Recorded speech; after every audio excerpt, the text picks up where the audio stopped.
propósito ya ustedes ya lo han visto. Bien, primero, ¿sí? Los primeros conceptos. Ustedes tienen que saber distinguir qué es esta microbiota, ¿sí? En qué se diferencia del microbioma y de la metagenómica. Bien, entonces nosotros vamos a entender a esta microbiota como el conjunto, pues, ¿no? De microorganismos, ya sean bacterias, virus, hongos, arqueas, incluso parásitos que van a vivir de forma normal en nuestro cuerpo, ¿sí? En completa simbiosis con nosotros sin causar ninguna enfermedad en condiciones fisiológicas normales. Bien, entonces todo este conjunto de microorganismos van a cumplir pues en el ser humano funciones biológicas y funciones metabólicas, inmunológicas, que van a ser clave para nosotros, ¿no? ¿En qué se diferencia del microbioma? Bien, esta microbiota van a ser los microorganismos, pero el microbioma van a ser estos microorganismos juntamente con los metabolitos que producen, los genes que están implícitos en ellas, bien, y todos los productos que estos van a tener finales, ¿no? Y la metagenómica pues va a ser la ciencia en realidad que va a estudiar esta secuenciación genética, principalmente por la técnica del 16S, para nosotros poder secuenciar. Bien, ¿por qué es importante? Porque en realidad en los últimos tiempos la microbiota pues se ha convertido en realmente parte esencial y fundamental de la biología, como de la microbiología humana en realidad, porque está inmersa en muchos procesos, ¿no? Y está asociada a la mayoría de enfermedades o patologías que nosotros podemos causar, que nos pueden causar, ¿no? Como seres humanos. Ahora, otra parte es importante es que vamos a entender que nuestro cuerpo, el ser humano, es más bacteria que células, ¿sí? ¿Por qué? Las bacterias están compuestas, sí, aproximadamente en un 90% de nuestra microbiota y pues va variando en los hongos, en las arqueas, pero que también cumplen funciones esenciales, ¿sí? Como parte de nuestra microbiota. Ahora, ¿hay principales bacterias en diferentes partes anatómicas? Sí. Sí, por ejemplo, en boca, faringe y vías respiratorias va a estar eh, presentes como microbiota Streptococcus salivarius, Neisseria zika, ¿sí? Cándida, Streptococcus viridans, que van a ser comensales. Bien, en piel nosotros vamos a ver a Corynebacterium, ¿sí? Staphylococcus epidermidis, que ustedes ya lo han visto. Bien, en tracto urogenital vamos a tener algunos ureoplasmas, sí, Corynebacterium también, lactobacillus, cándidas también de cierta manera como parte de nuestra microbiota. Y en el estómago, que concentra la mayor cantidad pues de toda nuestra microbiota, donde está concentrada la mayor parte y donde desempeñan la mayor parte de las funciones, pues presentes van a estar las primeras y las más importantes, Bifidobacterium, ¿no? Fecalobacterium, Lactobacillus, sí, hay muchos tipos de Lactobacillus, hay Reuteria, Rhamnosus, etcétera, pero con que sepan el género Lactobacillus como tal, no hay ningún problema, ¿sí? Y también otro género que quizás lo hemos tocado en metabolismo, pero que lo vamos a poder ver también en enterobacterias, que es E. coli, ¿no? Escherichia coli. Ahora, esto por favor anoten, lean un poquito más, porque esto es muy importante, porque esto está inmersa en realidad. A partir de esto, nosotros vamos a dividir un estado normal de uno patogénico. ¿Sí? Cuando nosotros hablamos de microbiota, vamos a hablar de dos estadios, por así decirlo: la eubiosis y la disbiosis. Bien, ¿en qué se diferencian? La eubiosis va a ser pues el equilibrio, ¿no? De toda nuestra microbiota y se va a asociar a una buena salud. ¿Sí? Mientras que la disbiosis obviamente va a ser el desequilibrio, bien, porque nosotros nos encontramos en un estado alterado, ¿sí? Es decir, nosotros vamos a tener una pérdida de bacterias beneficiosas, un sobrecrecimiento de estas patógenas, porque obviamente estamos perdiendo nuestra microbiota, que van a ser esenciales, ¿sí? Como parte de nuestro sistema inmune. Ustedes ya han llevado inmunología. Nuestra microbiota forma parte de nuestra inmunidad innata como barrera. ¿Por qué? Porque obviamente lucha, pelea contra estos patógenos por el nicho ecológico que tienen, justamente para que estos patógenos no proliferen. Bien, ahí creo que están entrando un poquito más.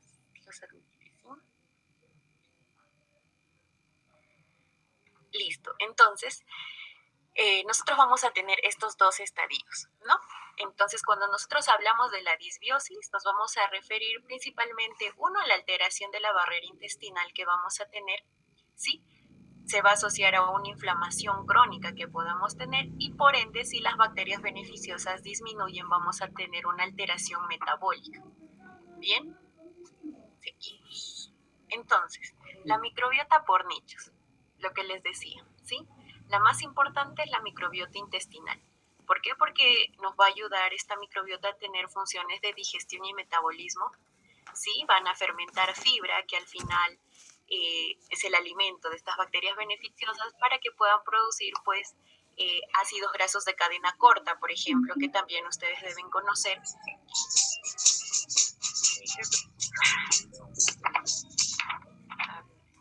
¿Alguna pregunta? Creo que no, ¿no? Se encendió su micrito. Bien, entonces, lo que les comentaba, ustedes deben conocer en la microbiota intestinal sobre los ácidos grasos de cadena corta. ¿Por qué? Porque principalmente el butirato es el principal, ¿no?, compuesto que va a ser antiinflamatorio. Es decir, nos va a ayudar pues en todo este proceso inmunológico que se va a dar por la inflamación que nosotros estamos expuestos diariamente en realidad. Bien, incluso por la propia comida, ¿no? Tal vez ustedes que viajan, comen algo rápido, ¿sí? Entonces se da un estado de inflamación normal en el cuerpo como tal, pero si nosotros tenemos equilibrada nuestra microbiota intestinal, pues también están trabajando para producir estos ácidos grasos de cadena corta, principalmente el butirato, que actúa como desinflamante. Bien, este mismo butirato actúa como eh, energía para los colonocitos para nosotros tener una mejor digestión, ¿sí? Por ende, va a regular todo el proceso del sistema inmune. ¿Sí? También hay algo muy importante del eje intestino-cerebro que también lo vamos a ver después, pero está muy relacionado, ¿no? Porque de cierta manera muchos apartados nos dicen que todas las enfermedades empiezan en el intestino, ¿sí? ¿Por qué? Porque ahora ya pues lo podemos asociar a la microbiota. Bien, porque si se disminuye y no hay una regulación buena, obviamente nuestros niveles de inflamación se disparan. Bien, no solo afecta al intestino, sino puede llegar por este eje intestino-cerebro al sistema nervioso, puede llegar al corazón, puede llegar al hígado, puede desencadenar en enfermedades autoinmunes, etc. ¿Sí? Seguimos. Las principales bacterias en la microbiota intestinal van a ser Firmicutes y Bacteroidetes con un 80%. Bien, las beneficiosas que nosotros vamos a tener, Lactobacillus, Bifidobacterium y Faecalobacterium. Bien, entonces no vamos a confundir, por favor, porque estas son familias. Bien, y estos son géneros bacterianos. ¿Son muy diferentes? Sí. ¿Sí? Entonces, también en la microbiota intestinal, pues como les decía, vamos a tener Escherichia coli, a Enterococcus y a Clostridium. ¿Pero por qué los clasificamos como oportunistas? Bien, hay muchas especies de coli que son enteropatógenas en realidad, que nos van a causar daños, ¿sí? Ciertas patologías, ciertas alteraciones. Cuando nuestra microbiota disminuye y entramos en un estado de disbiosis, se vuelven patógenas, ¿sí? Enterococos también, bueno, ustedes ya lo han visto, les hemos explicado, ¿no? Es un género que está normalmente en el intestino, pero como oportunista, porque nosotros pues sabemos que los enterococos tienen una resistencia intrínseca como tal. Entonces, si es que se pierde el equilibrio, estos enterococos pueden llegar a ser patógenos y no solo quedarse en el intestino, sino hacer una traslocación a diferentes partes de nuestro cuerpo. Bien, y como patógenos principales, Salmonella, Shigella y Clostridium difficile. Bien, en la microbiota oral nosotros vamos a tener como géneros principales Streptococcus sanguinis, Streptococcus mitis, Actinomyces y Bellonella. Bien, si bien es cierto, son muchas bacterias, ¿no?, que quizás no lo hemos visto y muchas veces no las hemos tocado porque obviamente nosotros nos vamos al lado más de patogenicidad, ¿no? Pero ustedes han visto al Streptococcus pyogenes, al Streptococcus agalactiae, sí, pero dentro de este género Streptococcus están también Streptococcus que son buenos como parte de la microbiota oral, como el sanguinis y el mitis.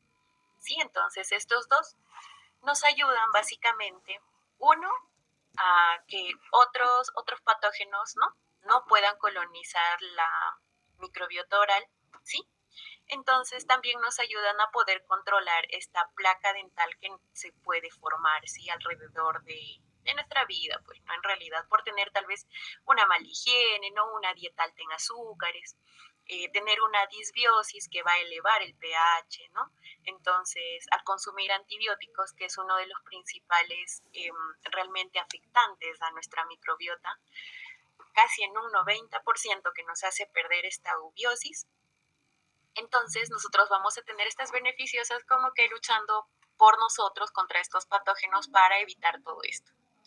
Bien, entonces nosotros tenemos más de 700 especies en microbiota oral, sí, y muchas de ellas forman biofilm. Bien, en microbiota respiratoria, pues básicamente las vías respiratorias superiores tienen una alta diversidad microbiana, igual casi conformada por géneros como Streptococcus neisseria, pero neisseria buenas, ¿no? Como la Zika, como la lactámica, etcétera, Corynebacterium, Prevotella, Bellonella también. Bien, entonces, pero ¿qué pasa con las vías respiratorias inferiores? ¿Sí? Entonces nosotros siempre hemos escuchado muchas veces que el pulmón pues es estéril. ¿Sí? Entonces este apartado, gracias a la microbiota y al estudio de esta metagenómica, nosotros descubrimos actualmente que nuestro pulmón no es estéril, porque tenemos microbiota. Sí, si bien es cierta, es muy limitada a comparación de las vías respiratorias superiores, pues tampoco es que sea estéril, ¿no? Nosotros tenemos ciertos microorganismos que nos van defendiendo contra patógenos que pueden llegar a pulmón. Bien, ustedes ya han visto Staphylococcus aureus causa una neumonía necrotizante a nivel de pulmón, pues no. Y pues la patógena principal es el Streptococcus pneumoniae, pues. Sí, entonces, ¿qué factores van a modificar nuestra microbiota a nivel respiratorio? El tabaquismo, ¿sí? Infecciones virales que podamos haber adquirido, la contaminación ambiental, porque obviamente modifica parte de la genética de estas bacterias y ya se vuelven patógenas y agresivas contra el ser humano, perdiendo esta eubiosis. Entonces es como tener el enemigo en casa, ¿no? Porque ustedes van a tener como parte de su microbiota organismos que ya están modificados genéticamente por esta contaminación ambiental que los van a atacar mucho más que favorecer. Y pues acá como ven también los antibióticos en primera línea, que son los principales cuando nosotros podemos tener una disbiosis. ¿Sí? La cutánea, principalmente Staphylococcus epidermidis, ustedes ya lo han visto, Cutibacterium acnes. Miren, este Cutibacterium acnes es parte de nuestra microbiota cutánea, ¿sí? En un equilibrio, en un estado de equilibrio realmente nos ayuda a poder combatir contra estos patógenos, incluso hongos, ¿no? Que nosotros podamos, que nuestra piel en realidad esté en contacto en todo momento, pero cuando nosotros tenemos un estado de disbiosis a nivel cutáneo, este Cutibacterium acnes causa el acné, lo que les comentaba. Muchas veces asocian el acné solo a factores hormonales, pues, ¿no? Los médicos, los dermatólogos, pero nosotros sabemos que hay ciertas cepas de este Cutibacterium acnes que causan acné agresivo, acné moderado y acné leve. Bien, entonces nosotros realmente deberíamos evaluar, ¿no? Cómo está la microbiota cutánea de nuestro paciente que está pasando por un proceso de acné. ¿Por qué? Porque en vez de bombardearlo con estos antibióticos que le damos, entonces podríamos tal vez mejorar la microbiota antes de poder medicarlo. Sí, por eso es muy importante que si nosotros vamos al médico, pues si nos quiere dar un tratamiento hormonal, deberíamos dosar nuestras hormonas como tal y hacernos este estudio de microbiota. Bien, porque al equilibrar este Cutibacterium, lo más probable es que realmente este acné disminuya notablemente, incluso desaparezca. ¿Sí? Entonces, luego la microbiota urogenital. Bien, entonces nosotros vamos a dividirlo en el tracto genital y en el tracto urinario. Bien, el tracto urinario que va a comprender vejiga y uretra principalmente, y el tracto genital especialmente hablamos a nivel vaginal, ¿no? Donde está la mayor parte de esta microbiota que va a ser conformada por lactobacillus. Bien, estos lactobacillus, como ven acá, son muchísimos, ¿sí? También está inmerso Streptococcus y algunos estafilococos, pero principalmente casi el 90% pues de lactobacillus. ¿Por qué? Porque confiere esta acidez normal también como barrera protectora para la vagina, ¿no? pero nosotros vemos que nuestra microbiota contribuye a esa acidez.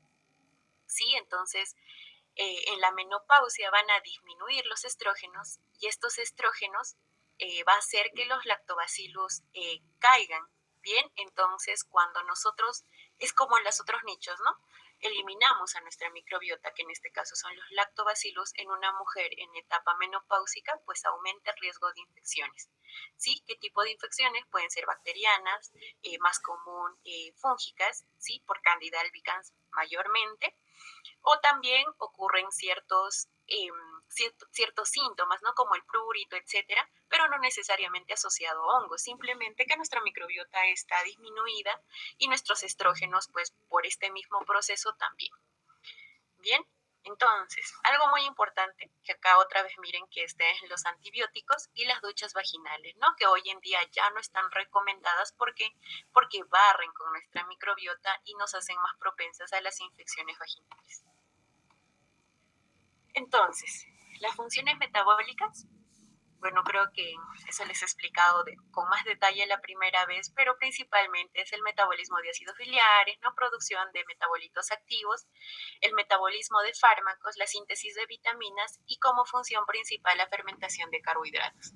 Lo que les decía, tener en cuenta que hay 3 ácidos grasos de cadena corta, butirato, propionato y acetato. El principal es el butirato, que tiene como funciones principales funcionar o tener como fuente de energía para los colonocitos y regular el metabolismo.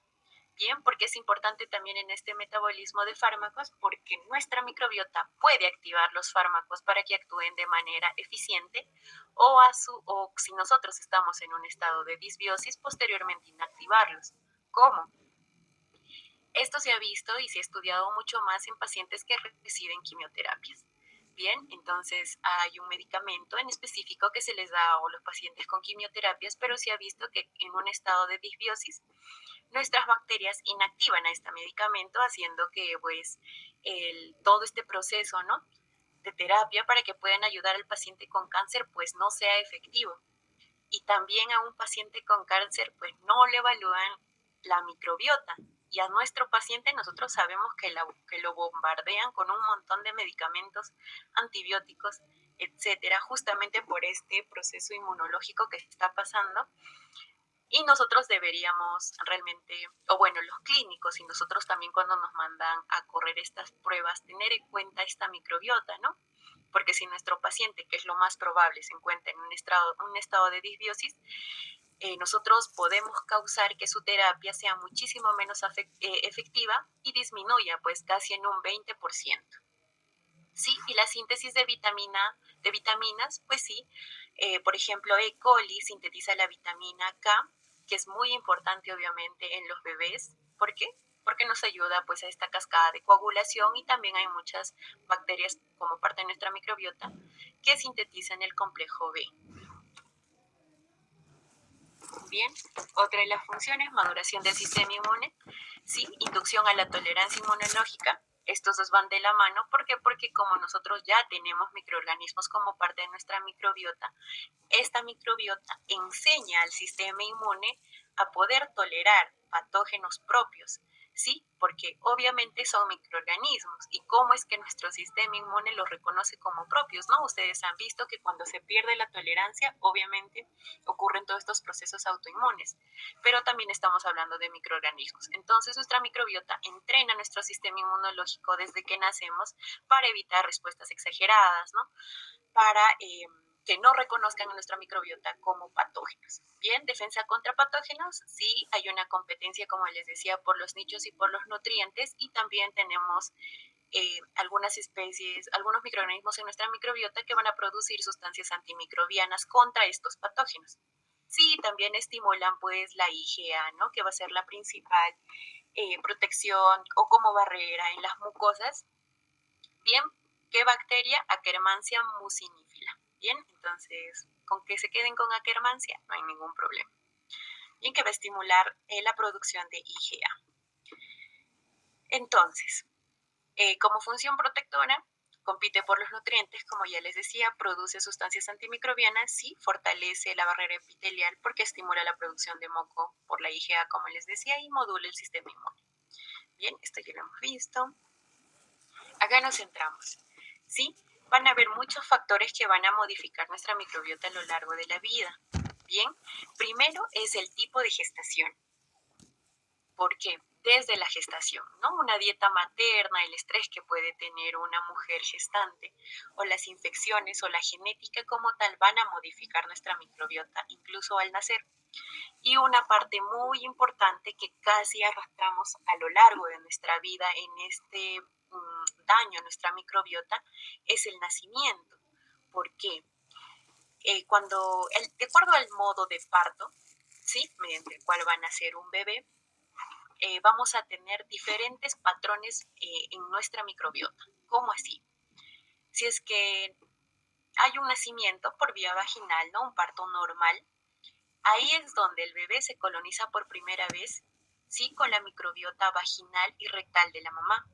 Entonces va a tener mucho mejor aceptación, la microbiota se va a instalar de manera adecuada en el bebé. Por el contrario, si es que nace por cesárea, obviamente el primer contacto con la microbiota no va a ser el de la mamá, sino el de la sala, sí, que van a ser principalmente pues patógenos hospitalarios, ¿cierto? O los guantes con lo que está manipulando pues los médicos, ¿no? Al bebé. O la incubadora quizás, ¿sí? Acá algo muy importante, por ejemplo, no, tal vez hubo una complicación. Si es que no hay complicaciones, por nuestra microbiota, la preferencia, el tipo de parto preferencial va a ser el parto normal o el parto vaginal, ¿sí? ¿Qué pasa? Que hay algunas complicaciones, ¿no? Me pueden decir, licenciada, entonces, ¿qué pasa? Mi bebé no puede nacer, ¿no? Por parto normal, sino tiene que ser cesárea, entonces, ¿qué hago? Otro paso que es muy importante para la colonización del bebé es el contacto piel con piel. Entonces es muy importante que después de que nazca el bebé, ya sea por parto vaginal o cesárea, a los minutos o a los segundos se le ponga en contacto piel con la mamá, porque también se va a colonizar con esta microbiota de la piel materna. Bien, seguimos. En la infancia, cuando empieza a lactar. La lactancia también es uno de los factores que modifican a lo largo de la microbiota, realmente a lo largo de la vida. Bien, ¿por qué? Porque la lactancia materna exclusiva aporta estos oligosacáridos que van a ser beneficiosos para nuestra microbiota que ya ha sido instalada por este parto, ¿no? Nuestra primera colonización por la microbiota. Entonces la lactancia materna, ¿no? Favorece a todo este proceso inmunológico. Por el contrario, si el bebé tiene una lactancia, pues, o bueno, una alimentación por fórmula, obviamente, y actualmente, bueno, las fórmulas tienen, ¿no? Ciertos compuestos que quieren asemejarse a la leche materna, pero si bien es cierto, no llegan completamente, porque también al momento de succionar, el bebé se coloniza oralmente, intestinalmente, con la microbiota de la piel de la mamá. Pero si nosotros le damos una fórmula, obviamente no ocurre esto, ¿verdad? Por el contrario, si nosotros vamos a tener pues una alimentación mixta, si bien es cierto, mejora grandemente porque hay una cierta parte de esta lactancia materna, pero no completamente, ¿no? Lo asemeja. Entonces, ¿podría ser una opción? Sí, podría ser una opción, pero de preferencia, sí o sí debe tener esta lactancia materna exclusiva, al menos hasta los 6 meses el bebé. ¿Sí? ¿En qué modifica todo esto? Si el bebé no tiene en los primeros años establecida una microbiota, ¿sí? O una colonización por esta microbiota, uno es más propenso a sufrir alergias, ¿sí? Tal vez ustedes han visto niños que sufren muchísimas alergias, entonces también sería muy bueno evaluar esta microbiota o nosotros poder analizar cómo ha sido el tipo de parto que ha tenido, ¿no? Qué tipo de alimentación ha sido la primera que ha recibido, etcétera. Bien, ahora esto arrastra hasta la edad adulta, sí, porque los pacientes son inmunológicamente menos competentes que en realidad los bebés que hayan nacido pues por un parto vaginal, que hayan tenido esta colonización normal como parte de su microbiota, ¿no? Entonces, ya no pudo nacer por parto vaginal, no le pude dar la lactancia materna adecuada, ¿no? Entonces, ¿qué hago? Nosotros tenemos hasta los 3 años de vida del niño para nosotros poder modificar su microbiota para que no le afecte a lo largo de la vida, porque hay muchas personas adultas que sufren por asma y que se ha encontrado en diferentes estudios pues que está asociado a una disbiosis en su microbiota. Bien, entonces en la infancia, en la adolescencia, básicamente son por los cambios hormonales y metabólicos que se va a dar. Sí, en la adultez el estilo de vida cuenta mucho, si hacen dieta, ejercicio, los tóxicos a los que nos vamos a someter, ya sea tabaco, ya sea alcohol, ciertas drogas, ¿no? Donde muchas veces nos decían o habían estudios que, como les comentaba esa vez, que nos decían que una copa de vino al día era pues beneficiosa, ¿no?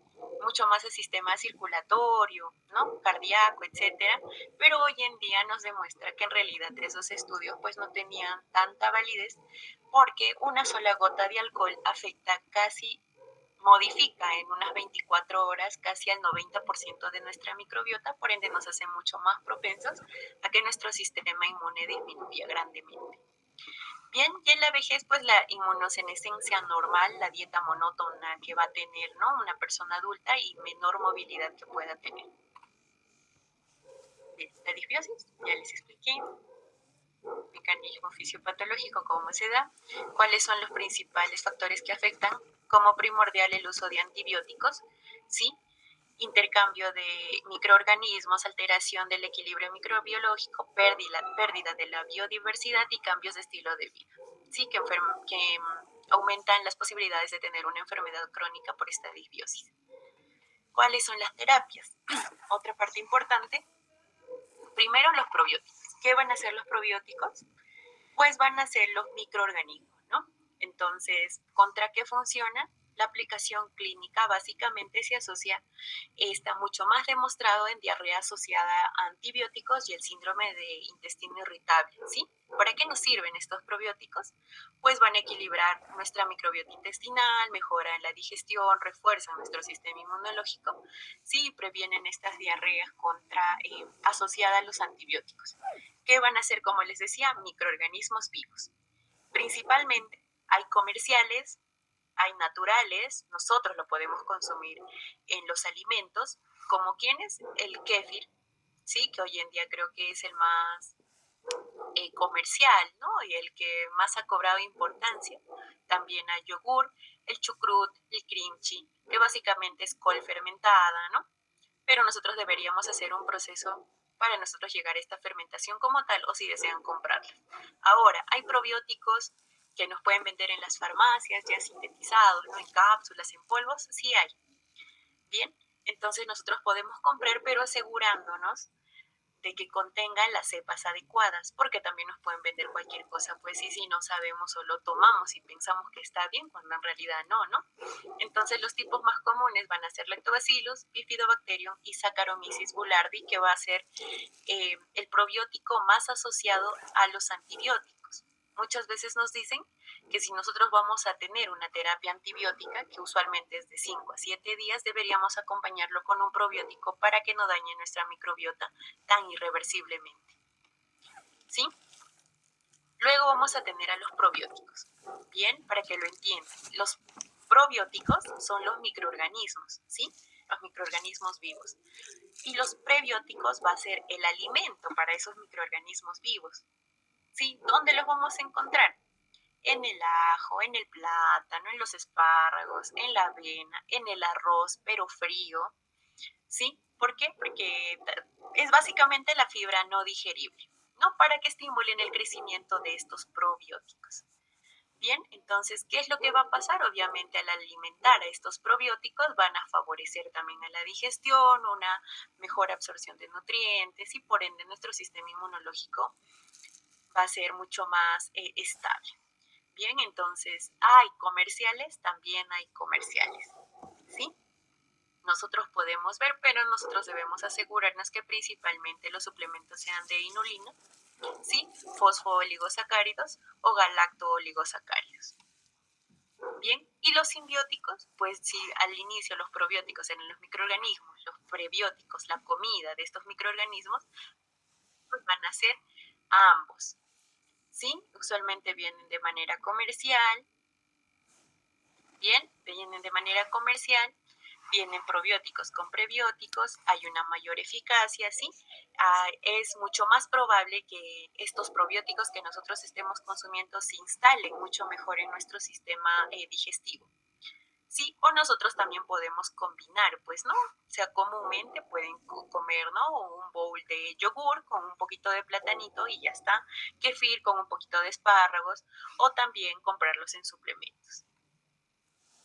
Ahora, el trasplante de microbiota fecal, creo que eso sí lo han entendido muy bien ese día, ¿sí? Si no, me imagino que preguntarán.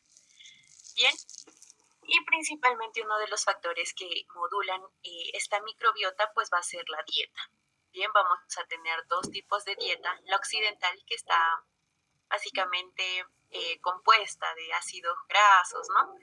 Azúcar refinada, azúcares, gaseosas, etcétera, que está más asociada a una disbiosis a comparación de una dieta mediterránea que pues está asociada a una mayor cantidad de carbohidratos, una mayor cantidad de legumbres, ¿no? Proteínas, vegetales, etcétera.